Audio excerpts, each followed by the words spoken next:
Pessoal, bom dia a todos, como vão? Hoje é domingo, dia 7 de junho, bem-vindos a mais uma aula do nosso IBC Online. Hoje eu estou de volta para junto continuarmos aprendendo sobre os outros povos da Bíblia. Lembro mais uma vez que esse curso tem como base o livro de mesmo nome, escrito pelo teólogo e historiador André Daniel Heinck. Temos utilizado outros livros também para complementar o estudo. Todas as referências vocês podem acessar nos vídeos anteriores que se encontram disponíveis no canal da igreja. Bom, antes de nós retomarmos de onde nós paramos, queria fazer com vocês uma breve reflexão sobre o porquê de estudarmos esse livro e também sobre o porquê estudar teologia histórica.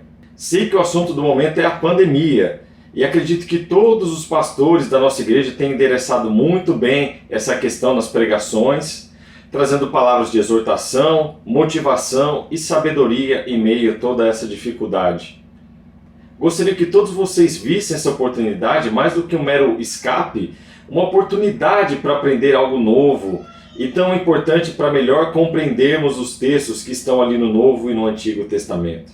Para corroborar com esse argumento, leia as palavras de dois teólogos muito importantes do início do século XX, George Wright e Floyd Filson, registradas no prefácio da obra magna de ambos, o Atlas Histórico da Bíblia de Westminster, o qual eu tenho o privilégio de ter acesso através dos queridos irmãos Vladimir Mendes e Tânia Mendes, que gentilmente me emprestaram, viu? Para que eu pudesse usar como fonte como elaboração desse material. O estudo da geografia é necessário para o entendimento da Bíblia. A Escritura não é um tratado de filosofia ou de teologia, nem apresenta um manual de ética abstrata. É fundamentalmente uma literatura histórica, que refere como Deus tratou os homens em ocasiões e lugares singulares. A geografia, a história e a religião estão intrinsecamente conectadas entre si, de tal forma que a mensagem religiosa não pode ser verdadeiramente compreendida sem atender ao ambiente e condições da revelação. A este respeito, a Bíblia é a única entre todos os escritos do mundo. É a única para a qual é fundamental a compreensão da geografia histórica. Nós também podemos, através do entendimento da forma como o povo de Deus se relacionou com outras nações, com outras culturas, outras religiões, aplicar isso ao nosso dia a dia. Por que não? Pare e perceba que o sincretismo religioso hoje está muito mais presente em nosso meio. Se você mora em um condomínio, por exemplo, tenho certeza que você conhece não somente cristãos reformados como nós, mas católicos, ateus, muçulmanos, umbandistas. Talvez você tenha todos esses representantes da religião, dessas diferentes religiões na sua família também. Leia comigo esse trecho do prefácio do livro que nós estamos estudando. Nossos outros certamente têm caras e jeitões diferentes dos mesopotâmicos, egípcios, cananeus, persas, gregos e romanos, mas são, não obstante, os outros entre nós, com os quais precisamos conviver e que nos forçam a crescer em nosso relacionamento com o Criador, o Ser Supremo, o vencedor sobre a morte, o Salvador escatológico, o Logos, o verdadeiro Senhor, o único e grande Eu Sou. Nesses últimos 4 domingos, o que estudamos? Eu criei essa tabela e coloquei aqui no slide, listando do lado esquerdo os povos que estudamos e no lado direito os eventos bíblicos nos quais personagens desses povos aparecem e interagem com os hebreus. Primeiro, os mesopotâmicos, depois os egípcios. Eu cheguei a fazer uma rápida revisão na última aula que eu dei, por isso não vou gastar muito mais tempo aqui.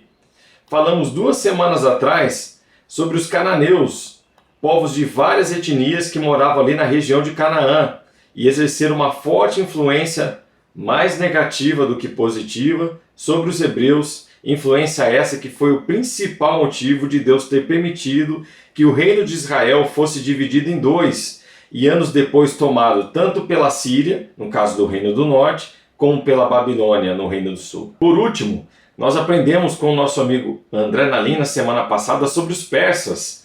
Ciro permitiu que os judeus que estavam exilados na Babilônia voltassem para Jerusalém e restabelecessem tanto a religião judaica, também como todas as estruturas, toda a cidade de Jerusalém. Esforço esse liderado por Esdras e Neemias. Durante esse tempo é escrito também o livro de Esther, judia que se casa com Xerxes I, neto de Ciro. Temos nessa época também os registros dos profetas pós-exílicos, Ageu, Zacarias e Malaquias. Com isso nós cobrimos todo o Antigo Testamento, olha só que bacana. E se nas suas leituras diárias, devocionais, você termina Malaquias e vai a Mateus, o primeiro livro do Novo Testamento, você meio que tem um choque. Em Malaquias, nós vemos o povo ali voltando a Jerusalém, se restabelecendo.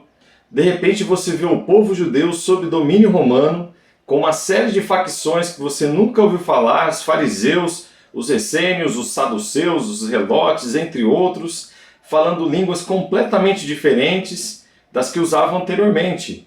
Isso acontece porque entre o término do Antigo Testamento e o início do Novo Testamento se passaram 400 anos, há um período de 400 anos que nós chamamos de período interbíblico ou intertestamentário. E apesar desse período também ser conhecido como o período do silêncio profético, e sempre que nós falamos em silêncio pensamos em calmaria, sossego, tranquilidade, principalmente paz, posso te garantir que não houve nada disso. Pelo contrário, foi um período extremamente turbulento, com muitos conflitos que causaram mudanças profundas na vida dos judeus, em sua cultura e na sua cosmovisão. Vamos voltar então ao ponto onde paramos, no Antigo Testamento. Os judeus se restabelecem na Palestina, mas ainda estão submissos ao Império Persa, que domina todo o Oriente. No entanto, em 323 a.C., após sucessivas batalhas, esse jovem rapaz é responsável por conseguir alcançar o que alguns anos antes seria inimaginável: a queda e a conquista de todo o Império Persa. Você sabe quem é esse jovem? Te dou alguns segundos para você pensar. Vamos lá, mais alguns. Acertou quem pensou em Alexandre o Grande. Sim, esse rapaz de 20 e poucos anos, da região da Macedônia, filho de Filipe, do rei Filipe, foi quem anteriormente, junto com seu pai, dominou toda a região da Grécia Antiga e posteriormente, como disse, acabou com a dinastia persa e deu início ao chamado Império Macedônico. E algo mais importante que impactou diretamente o povo judeu, a difusão da cultura grega, evento também conhecido como helenismo. E algo impressionante é que Daniel, aquele mesmo da Cova dos Leões, o profeta Daniel, anos antes, profetizou quando ele ainda estava na Babilônia. Leia comigo Daniel 8, 20 e 21. O carneiro com 2 chifres representa os reis da Média e da Pérsia.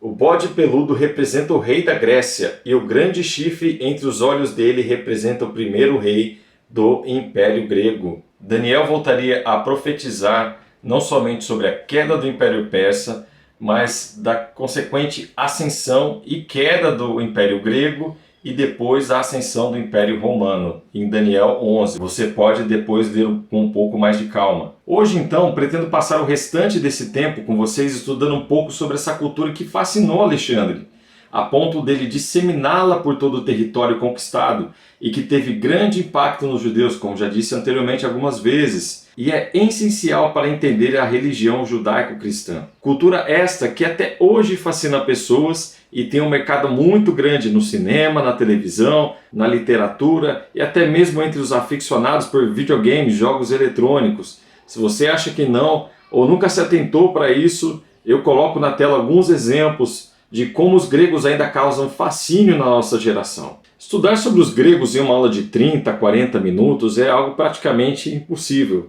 Existe tanto material que nós ficaríamos aqui meses falando deles. Precisaríamos de 2, 3 quarentenas para poder cobrir tudo. Mas eu vou ter dó de vocês, calma, fiquem tranquilos. Eu decidi dividir o conteúdo em 2 aulas. Assim não fica tão exaustivo, nem tão corrido, nem tão superficial. Nessa primeira aula nós focaremos mais na parte histórica. Falaremos sobre a geografia, a política, os legados mais importantes, a mitologia e terminaremos entendendo um pouco sobre o conceito do helenismo. Na próxima aula, no próximo domingo, nós concluiremos então falando sobre a enorme influência grega, do helenismo sobre os judeus, sobre a religião judaica, sobre a formação do cristianismo. desde a primeira compilação do que nós conhecemos como Bíblia, no caso a Septuaginta, até a fase dos pais da igreja. Bom, o primeiro ponto que é importante mencionar aqui é que os gregos eles não se viam como tal. Essa denominação gregos ela foi dada pelos romanos anos mais tarde. Assim como os mesopotâmicos, os próprios cananeus, quando nós falamos deles, falamos de vários grupos, nesse caso indo-europeus, que se estabeleceram no entorno do mar Egeu, fundando ali os chamados genos, comunidades primitivas, que posteriormente se transformariam nas poderosas polis. Nessa foto que eu projeto, vocês podem ver todas essas áreas coloridas, ocupadas pelos dórios, eólios, jônios, povos que viriam a se tornar os chamados gregos. Falaremos mais sobre eles adiante. 75% desse território era todo composto por montanhas, o que dificultava a expansão e a integração entre esses povos. Na região, as árvores que predominavam eram as oliveiras e as videiras. Havia a criação de animais para consumo e abundância de pedras, muito utilizadas na arquitetura, nas construções glamorosas que surgiram especialmente na fase clássica da Grécia. Como comentei anteriormente, a quantidade de montanhas acabavam isolando as comunidades primitivas, que eram chamadas de genos, tribos onde as famílias residiam e se organizavam. Entre vários genos destacamos os eólios, os jônios, os áticos, os dórios, os minóricos e os micênicos. Porém, haviam outros ali. Os dórios foram protagonistas na fundação de Esparta. Já os jônios tiveram um papel semelhante na fundação de Atenas, a principal cidade na época clássica.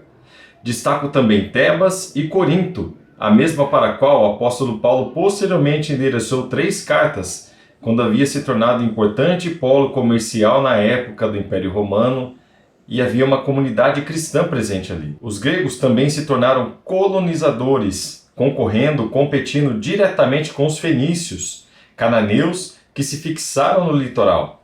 Vejam aqui nessa imagem as colônias verdes fundadas por fenícios e as marrons fundadas pelos gregos. Lembre-se também que os fenícios se tornaram aliados dos persas e guerrearam com os gregos nas batalhas que estudaremos adiante. Vamos falar um pouco agora sobre os diferentes períodos da história grega. As divisões podem se alterar de acordo com a visão do historiador, mas cito aqui 6. A primeira é a Era de Creta e Micenas, de 2800 a 1200 a.C. Os habitantes de Creta também eram conhecidos como minoicos, por causa do seu rei Mino. Se você se lembrou do Minotauro, o guerreiro que era metade humano, metade touro, temido por todos. Sim, esta lenda surgiu nessa época. Alguns inclusive defendem que era uma forma de intimidação dos inimigos, pois ninguém entraria no palácio para saber se ele existia ou não. Na ilha de Creta surgiram as primeiras civilizações. O primeiro modelo estatal, tendo destaque Knossos, que posteriormente foi destruída. Não se sabe ao certo se foi por um vulcão, se por um terremoto, mas foi provavelmente por um acidente da natureza. Ela viria então a ser ocupada pelos micênicos, também conhecidos por aqueus. É também nessa época que haveria acontecido a famosa Guerra de Troia, que viria a ser registrada somente anos depois com o surgimento da escrita por Homero. Cerca de 1200 anos antes de Cristo, a região foi invadida pelos violentos dórios, os ancestrais dos espartanos. Nessa época também que muitos migram para o Oriente, migrantes denominados povos do mar. Nós falamos sobre ele na aula sobre os cananeus. É muito provável que tenham sido esses migrantes que, segundo Deuteronômio 2:23, se estabeleceram onde viria a ser a cidade de Gaza, fundada pelos temidos filisteus. Esse período também é marcado por uma forte crise econômica e pelo surgimento de vários dialetos que vieram compor a língua grega, utilizada nos tempos do nosso Senhor Jesus Cristo. O terceiro período que eu gostaria de comentar com vocês é a Grécia Arcaica, também conhecida como Homérica. Nessa época em que os genos se tornam e se consolidam nas poderosas polis, Atenas, Esparta, Corinto, Mileto, entre outras. A disputa com os fenícios também aumenta, com o aumento do poderio e busca por parceiros comerciais. Mas essa disputa também gerou coisas positivas. O alfabeto fenício, por exemplo, passou a ser utilizado pelos gregos e posteriormente adaptado para os dialetos locais com a inclusão das vogais. Essa fase também é conhecida como Homérica, por causa do poeta Homero, responsável por escrever documentar as principais histórias que até então eram passadas oralmente entre as gerações. Elas se tornariam os livros Ilíadas e Odisseia, que até hoje estão disponíveis em nossas livrarias. A ameaça persa também se intensifica nessa fase, voltando a seus olhos para essas regiões que a cada dia prosperavam materialmente e intelectualmente. Em 490 a.C., temos então a primeira invasão persa ao território grego, que se encerrou com a vitória dos gregos com o protagonismo dos atenienses e espartanos. 10 anos depois, outro ataque. Dessa vez os persas saíram vitoriosos em Termópilas e Atenas, mas foram novamente derrotados em Salamina. Essas guerras são a base do enredo do filme 300, do qual também extraí essa foto. A próxima fase é o período clássico, que vai de 450 a.C. até 338. A vitória sobre os persas faz com que a cidade de Atenas se destaque e prospere. Nessa época também vemos o surgimento das artes clássicas e da filosofia. Falaremos mais sobre isso adiante. Todo esse destaque causa inveja, especialmente dos espartanos. E esses dois povos começam a travar batalhas entre eles pela disputa de poder. A guerra ficou conhecida como Guerra do Peloponeso, que dá também o nome da região onde foram travadas essas batalhas. E tiveram um efeito péssimo, negativo, enfraquecendo aquelas regiões, ao invés de fortalecê-las, e permitindo assim a expansão da Macedônia. Cito então a fase mais importante para o nosso estudo aqui, que é o período helênico. Os macedônios conquistam de forma surpreendente toda a Grécia e dali partem para derrotar o poderoso Império Persa. Alexandre funda novas cidades e, mesmo não sendo um grego, ele passou grande parte da sua vida ali. Nós falaremos sobre isso. Ele foi treinado por Aristóteles e então ele leva por todo o território a cultura grega pela qual ele havia se apaixonado, o modo de viver dos gregos, movimento esse conhecido como helenismo. Sigo adiante para falar um pouco sobre o legado deixado pelos gregos. Não seria exagerado dizer que não existiria cultura ocidental sem os gregos. O primeiro e com certeza mais importante é a democracia. A tradução literal é demos kratos, ou seja, poder do povo, poder que emana do povo. Isso foi algo que surgiu a partir das estratégias militares das classes guerreiras na antiguidade, quando eles perceberam que o coletivo era muito mais forte que o individual. Ao invés dos super guerreiros, como Aquiles, Hércules, muito mais forte seria um exército, onde o guerreiro cuidava não somente de si, mas do seu colega ao lado. Essa ideia de força coletiva passa então para o lado político, onde o homem percebe que da mesma forma que contribui para a criação de um exército forte, pode contribuir para a criação de uma sociedade, uma cidade forte.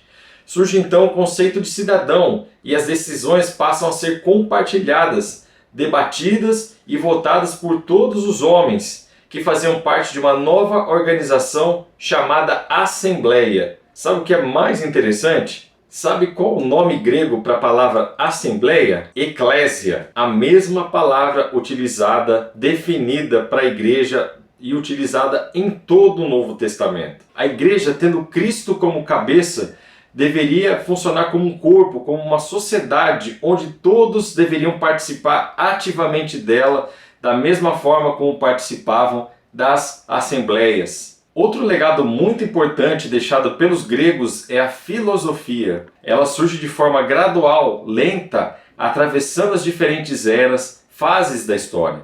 Com o desenvolvimento da democracia, os homens aos poucos deixaram de se preocupar com os fenômenos da natureza, com a origem do universo, com o passado e passaram a se preocupar com os indivíduos, com o comportamento humano, de forma a entender os problemas do presente, utilizando o seu intelecto, a razão. Os pioneiros da filosofia são vários, mas destaco aqui 4. Tales de Mileto, Sócrates, Platão e Aristóteles, sendo esse último o professor e principal mentor de Alexandre o Grande. Tanto Platão como Aristóteles exerceram uma influência enorme sobre o cristianismo. Não vou me estender muito aqui agora, porque planejo deixar esse assunto para a próxima aula, mas dou aqui alguns exemplos. Quando o apóstolo João diz que a palavra, o verbo, ou no original grego logos, se fez carne, ele explica o evangelho aos gregos. Logos era um termo utilizado pela filosofia. Da mesma forma, quando o apóstolo Paulo diz que não se envergonhava do evangelho, porque ele era poder, no original grego dínamos, ele se direciona aos gregos, especificamente aos estudantes da metafísica aristotélica, que diziam que o dínamos é o motor inicial que dá potência a todas as outras coisas. Paulo se utiliza então de um termo, de uma linguagem filosófica para levar o evangelho até eles. Olha só que impressionante. Portanto, um conselho: não desprezem a filosofia. Ela nos ajuda a contextualizar muitos dos textos escritos no Novo Testamento. A arte grega também é um legado muito importante. Nesse slide, vocês veem as ruínas de um teatro no formato de concha acústica, de uma construção típica da época, de uma praça onde se reuniam as assembleias, e aqui algumas pinturas em vaso e pedras. Já na fase helenística, as construções ganham proporções gigantescas. Aqui havemos presente em empreendimentos como o Colosso de Rhodes, o Farol de Alexandria ou o Templo de Zeus. Citei anteriormente que os gregos adotaram o alfabeto fenício, e a grande contribuição foi a adição de vogais, que não faziam parte de outros alfabetos que originaram do fenício, como o aramaico ou o hebreu. Este novo alfabeto grego foi a fonte para a criação do alfabeto latino, que é o alfabeto mais utilizado no mundo até hoje. A língua grega surgiu a partir de vários dialetos, sendo os principais o dórico, o aeólico e o jônico. Do dialeto jônico surge o dialeto ático, utilizado para a escrita da Odisseia de Homero e pelos intelectuais gregos. Este era o dialeto usado por Alexandre o Grande. Com a sua vitória, além da intensificação das colonizações, das relações comerciais, políticas e religiosas, a língua se popularizou e se simplificou de forma que pudesse ser utilizada e compreendida por todos. Surge então o grego popular, conhecido como grego koiné, que foi também o idioma escolhido por Deus para registrar a sua revelação específica ali no Novo Testamento. Mesmo com o domínio romano, a consequente queda, divisão do mesmo no futuro, o grego ainda foi utilizado por muitos anos até o surgimento dos idiomas modernos. Vou passar rapidamente sobre esse tópico, as religiões gregas. É um assunto muito amplo e infelizmente a gente não tem condições de cobrir muito aqui no nosso curso. E existe muito material na internet, muitos podcasts, muitos vídeos no YouTube em que vocês podem ter muito mais informações a respeito disso, caso tenham interesse. Mas extraio aqui algumas informações que são importantes até para nós entendermos um pouco dessa relação entre os judeus, a cosmovisão judaica e a cosmovisão grega, que tanto gera conflito ali no Novo Testamento. Nas cartas de Paulo nós vemos muitos desses conflitos sendo interessados. Primeiro ponto, eles eram politeístas, criam em várias divindades que tinham funções bem específicas. Importante dizer que para os gregos um Deus, com D minúsculo, não se assemelhava ao Deus no qual os judeus criam, pois eles não eram onipotentes, oniscientes, eram falhos e estavam mais ligados a padrões de estética, de beleza e de força. Vemos entre os deuses gregos a infidelidade, a cobiça, a ira, a inveja. Por isso os gregos não buscavam um relacionamento pessoal com eles. Não havia uma religião organizada, os mitos não eram vistos como sagrados, não haviam credos. Aqui eu listo os 12 principais deuses que viviam no Olimpo, e adiciono também Hades, que vivia nas profundezas, dominava o mundo dos mortos. Vejam que cada um tinha uma função específica, assim como os demais povos politeístas tinham os seus deuses com diferentes papéis. Esses deuses também se relacionavam com os humanos, gerando filhos metade deuses, metade humanos, o que muitos anos depois foi um empecilho grande para que os gregos entendessem a natureza de Jesus Cristo, 100% homem e 100% Deus. Haviam também sacrifícios de animais, e um detalhe interessante é que a carne dos animais sacrificados eram consumidos pelos gregos nas suas casas, divididos entre as pessoas, não ficavam ali nos altares. Anos depois, Paulo vai tratar desse assunto com os gregos convertidos ao cristianismo, lá em 1 Coríntios 8, onde ele fala sobre a carne sacrificada aos ídolos. Haviam também cerimônias, cultos das chamadas religiões de mistério. Essas religiões existem poucos detalhes, elas não têm esse nome de mistério à toa, mas eram celebrações nas quais os indivíduos que ali entravam de forma misteriosa, eles eram convertidos, purificados. Mas esse assunto também é tratado por Paulo ali nas cartas paulinas. Vemos também que a prostituição sagrada fazia parte da religião deles, assim como os mesopotâmicos, os cananeus. E por último, gostaria de destacar que os gregos eles não tinham essa preocupação com o pós-morte. Para eles a vida seria idêntica, só que agora sob o domínio do deus Hades, que era o deus das profundezas. Nessa última parte da aula eu falo um pouco sobre o helenismo. Leiam comigo essa passagem. Ora, aconteceu que já senhor da Grécia, Alexandre, filho de Filipe da Macedônia, oriundo da terra de Cetim, derrotou Dário, o rei dos persas e dos medos, e reinou em seu lugar. Empreendeu inúmeras guerras, apoderou-se de muitas cidades e matou vários reis da região. Avançou até os confins da terra e apoderou-se dos despojos de uma multidão de nações. A terra calou-se diante dele, tornando-se altivo, seu coração ensoberbeu-se. Reuniu um imenso exército, impôs seu poderio aos países, às nações e reis, e todos se tornaram seus tributários. Onde que essa passagem se encontra? 1 Macabeus 1, de 1 a 5.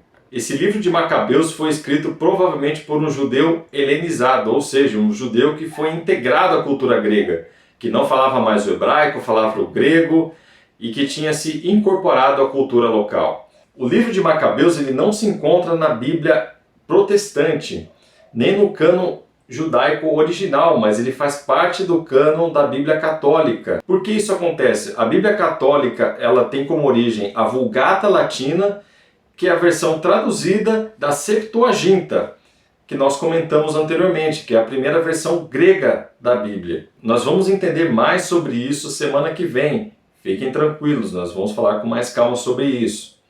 Mas o ponto que eu queria deixar aqui é, apesar do livro de Macabeus ele não ter um valor teológico para nós protestantes, nós reformados, não quer dizer que ele não tenha um valor histórico. Judeus, gregos, católicos e protestantes concordam que ele é uma excelente fonte de informação. Existe sim também alguns erros históricos, mas mesmo assim tem muitas informações importantes presentes ali. Por isso que nós utilizamos esse texto. Se você tiver mais interesse sobre esse período intertestamentário, saber o que ocorreu nesse período de 400 anos, o livro de Macabeus é uma excelente fonte de informação. Não é pecado você ler o livro, o pastor Valdir não vai te disciplinar, pode ficar tranquilo, tá ok? Só entenda que esse livro não tem valor teológico e a teologia que está presente ali não é nada diferente do que encontrada em outros livros do Antigo Testamento. Com a expansão do reino de Alexandre, nós vemos a substituição da democracia pelo império, nos mesmos moldes dos antigos. Vemos também a criação de um exército unificado e a miscigenação, a mistura de etnias através dos casamentos. Alexandre chegou a promover casamentos com milhares de soldados, com mulheres das localidades que ele dominava, justamente para disseminar a sua cultura, para que essas pessoas se misturassem. Alexandre também fundou 34 cidades, todas chamadas de Alexandria, unificou a economia, cunhou uma moeda única também para toda a região e difundiu a língua grega e a cultura grega, como falamos diversas vezes. Alexandre e seus sucessores também investiram muito em bibliotecas. Um dos sucessores de Alexandre, por exemplo, chamado Ptolomeu, foi quem reuniu 72 judeus para traduzir os textos do hebraico para o grego. O fruto desse trabalho é a Septuaginta, primeira versão em grego do Antigo Testamento. Nesse penúltimo slide eu mostro um mapa contendo toda a extensão territorial do Império Grego Macedônico. Vejam que impressionante, ele abrangia desde a Europa até a Ásia, passando pela África e também pelo Oriente Médio. Alexandre morreu de uma forma muito estranha, muito jovem, 30 e poucos anos, e seu reino foi dividido entre 4 sucessores: Cassandro, Lisímaco, Ptolomeu e Seleuco. A Palestina, especificamente Jerusalém, está bem aqui no meio, olha só. Ela foi dominada por Ptolomeu e depois por Seleuco. Na próxima aula nós vamos entender toda essa influência que os judeus tiveram desse grande império. E é isso, pessoal. Paro por aqui hoje, para não me estender, não ficar muito pesado, ter muitas informações. Não percam a aula de semana que vem. Eu volto para concluir o assunto, trazendo muitas informações interessantes aí para o nosso estudo e para o nosso crescimento espiritual. Muito obrigado pela atenção de todos. Deixo aqui meu endereço de e-mail para quem tiver dúvidas, para quem quiser dar críticas, sugestões de melhoria. Todos os seus comentários são muito bem-vindos. Desejo a todos um excelente culto, uma excelente semana e vejo vocês novamente na semana que vem. Até lá!